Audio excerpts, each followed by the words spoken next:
নমস্কার বন্ধুরা, আমি শম্পা আর আমার এই চ্যানেলে তোমাদের সবাইকে আমি স্বাগত জানাই। তো আমার তরফ থেকে তোমাদের জন্য অনেক শুভেচ্ছা ও অনেক অনেক ভালোবাসা। তো আজ ভাবলাম যে রোজ তো সারাদিনের কিছু খুঁটিনাটি ভিডিও তোমাদের সাথে শেয়ার করি, তো আজ ভাবলাম একটি রেসিপি তোমাদের সাথে শেয়ার করি যেটা তোমরা তোমাদের ডিনারে করতে পারো, যেটা সাধারণত আমরা কোনো হোটেল বা রেস্টুরেন্টে বা ছোটোখাটো কোনো দোকানে আমরা এটাকে পেয়ে থাকি। তো এটা অতি সহজেই কিভাবে তোমরা বাড়িতে তৈরি করবে, তো তার জন্য এই রেসিপিটা তোমাদের দেখতে হবে। তো সাধারণত আমরা বাড়িতে কিছু না থাকলে কিংবা শরীরটা খারাপ থাকলে আমরা সাধারণত ইচ্ছা না করলে আমরা এটা অর্ডার করে কিংবা দোকান থেকে কিনে এনে খাই। তো সেটাই তোমাদের সাথে আজকে আমি শেয়ার করতে চলেছি। তো দেখো, আমি এখানে নিয়ে নিয়েছি তরকার ডাল পরিমাণ মতো। আমার যতটা পরিমাণে লাগবে, তো আমার এখানে যতটা পরিমাণ লাগবে আমি ঠিক ততটা পরিমাণে নিয়েছি। তো তোমরা তোমাদের পরিমাণ মতো এটাকে নেবে। তো এটাকে আমি ভালো করে ধুয়ে মিনিমাম 3 থেকে 4 ঘন্টা মতো ভিজিয়ে রেখে দিয়েছিলাম। তারপরে আবার একটু ধুয়ে নিয়ে প্রেসার কুকারে দিয়ে দিয়েছি।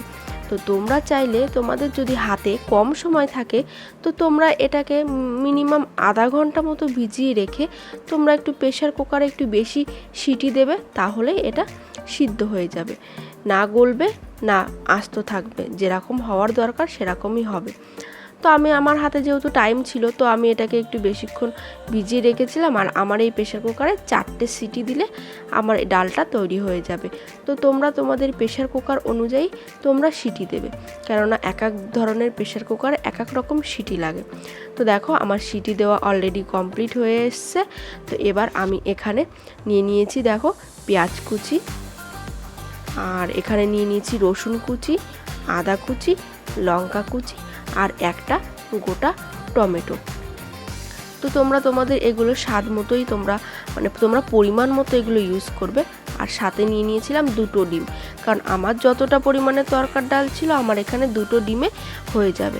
তো আমি এখানে কড়াইতে তেল দিয়ে আমি ডিমটা এখন ঝুড়ো ঝুড়ো করে, যেরকম তরকার ডালের ডিমটা দেয় সেরকম ঝুড়ো ঝুড়ো করে ভেজে নেব। তো মোটামুটি এটা ভাজতে আমার 3 থেকে 4 মিনিট সময় লেগেছে। আর এখানে আমি দিয়ে দেবো পরিমাণ মতো একটু লবণ, আর লবণ দিয়ে একটু ভালো করে নাড়াচাড়া করে লাল লাল করে একটু ভেজে এটাকে আমি তুলে রাখবো। তো এটাকে আমি নামানোর আগে আমি দেব, তো তোমরা সেটা দেখতে পারবে। তো তোমরা কিন্তু ভিডিওটা একদম স্কিপ করবে না, স্কিপ করলে কিছু জিনিস তোমরা মিস করে যাবে। তো স্কিপ না করে তোমরা দেখতে থাকো। আর আমার এই ভিডিওটি তোমাদের যদি ভালো লেগে থাকে তাহলে আমার চ্যানেলটিকে অবশ্যই লাইক, কমেন্ট অ্যান্ড শেয়ার করে দিও, আর অবশ্যই চ্যানেলটিকে সাবস্ক্রাইব করে দিও। তো চলো, দেখো আমার ডিমটা ভাজা হয়ে গেছে। আমি এবার কড়াইতে আবার তেল দিয়ে দিয়েছি, আর তেলের মধ্যে আমি যে পেঁয়াজ কুচিটা করে রেখেছিলাম সেই পেঁয়াজ কুচিটা আমি দিয়ে দেব।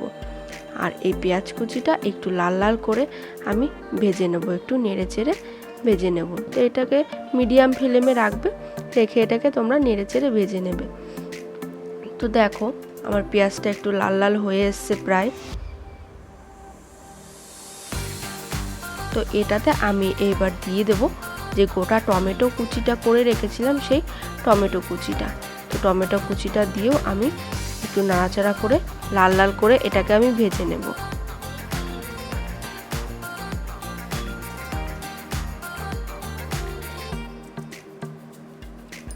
আর দিয়ে দেব আমি গোটা কাঁচা লঙ্কা।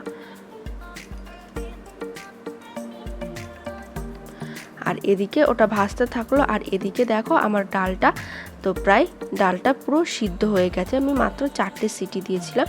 তো দেখতে পাচ্ছ ডালটা আমার কি সুন্দর একদম পারফেক্ট সিদ্ধ হয়ে গেছে। তো ডালটা আমি এবার ছাঁকনির সাহায্যে ছেঁকে নিয়ে আমি যে ডালের যে জলটা ছিল সেই জলটা আমি আলাদা করে নিয়েছি, আর ডালটা আমি আলাদা করে নিয়েছি। আর এদিকে আমার ভাজা হয়ে গেছে। এবার এতে আমি এক এক করে সমস্ত কিছু দিয়ে দেব মশলা।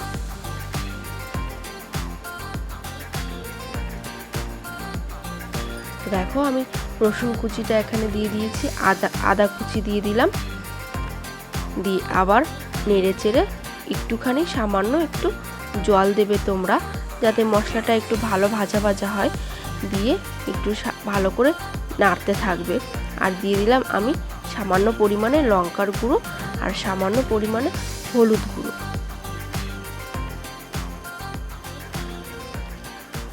আর একটু গরম মশলা আর দিয়ে দিলাম একটু তারকা মশলা দিয়ে আমি এটাকে আবার ভালোভাবে নাড়তে থাকবো। তো দেখো এতে কিন্তু আমি সামান্য পরিমাণে একটু জল ইউজ করেছি, কারণ জলটা দিলে মশলাটা খুব সুন্দর কষানো হয়। আর দিয়ে দিলাম পরিমাণ মতো লবণ দিয়ে আমি এটাকে আবার ভালোভাবে নাড়তে থাকবো। মিনিমাম 5 থেকে 6 মিনিট মতো এটাকে আমি কষাতে থাকবো। আর দিয়ে দিলাম পরিমাণ মতো চিনি। চিনিটা দেওয়াটা দরকার কেন, কারণ যে কোনো তরকারির ব্যালেন্সটা চিনিটা বজায় রাখে, তো তার জন্য আমি সামান্য পরিমাণে একটু চিনি দিয়ে দিয়েছি। তো মশলাটা আমার ভালোভাবে ঠিক কষানো হয়ে গেছে। এবার আমি এর মধ্যে যে ডালটা আমি ছেঁকে রেখেছিলাম আলাদা করে, সেই তরকার ডালটা আমি দিয়ে দিলাম। তো দিয়ে এটাকে ভালোভাবে নেড়ে চেড়ে দেখো আমি পুরো মাখো হয়ে এসছে জিনিসটা। দেখো আমি বারবার করে নেড়ে এটাকে সুন্দর করে কষিয়ে নেব। তো তোমরাও কিন্তু এভাবেই করবে। আর এটা কিন্তু খুবই সহজ পদ্ধতি আর খেতেও একদম রেস্টুরেন্টের মতো টেস্ট লাগবে। তো দিয়ে দিলাম সামান্য পরিমাণে একটু তরকা মশলা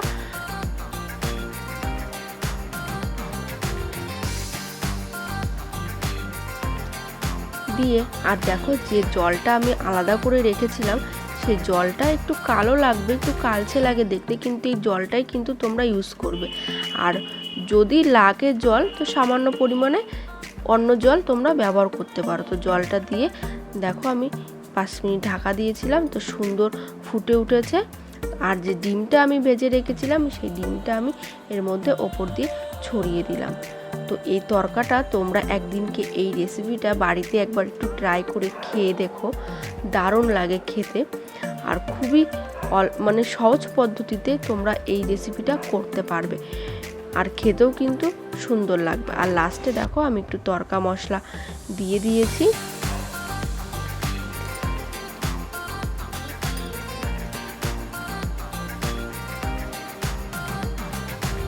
তরকা মশলাটা একটু বেশি পরিমাণে দিয়েছি, কারণ মানে তরকাটা রান্না হচ্ছে তো একটু তরকা সেন্ট না হলে ভালো লাগবে না। আর দিয়ে দিলাম পরিমাণ মতো সামান্য পরিমাণে একটু গরম মশলা।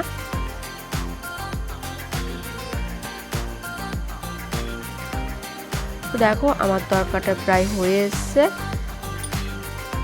তোমরা দেখতে পাচ্ছ খুব সুন্দর কালার এসছে তরকাটাতে।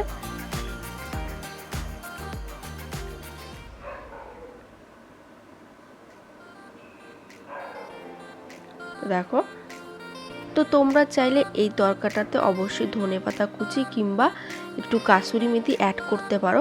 তো আমার কাছে কোনোটাই ছিল না বলে তাই আমি অ্যাড করতে পারিনি, কিন্তু তরকাটা খেতে অসম্ভব সুন্দর লেগেছে। তোমরা একদিন ট্রাই করে দেখো। আর তোমাদের বাড়িতে যদি থাকে কাসুরি মেথি কিংবা ধনেপাতা সেটা তোমরা এতে ব্যবহার করো। তো কেমন লাগলো রেসিপিটা তোমরা আমাকে কিন্তু অবশ্যই জানিও, জানাতে ভুলো না। টাটা।